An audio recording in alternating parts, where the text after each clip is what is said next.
আরে সাবিয়া তুই কি এত লেট করলি কেন? আরে ওদের মধ্যে তো প্যাচা হয়ে গেছে, তুই এখানে দাঁড়াচ্ছিস এদিকে আয়। তাকায় আছে, কংগ্রেচুলেট কর।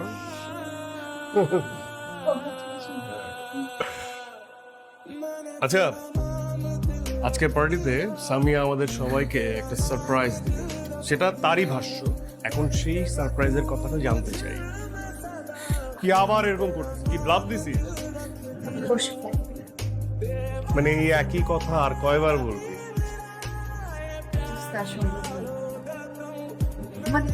বাবা প্রেশার নিয়ে আসা হতো না, আজকে বাবাকে ফোন করছে, আমি হ্যাঁ বলে দিছি।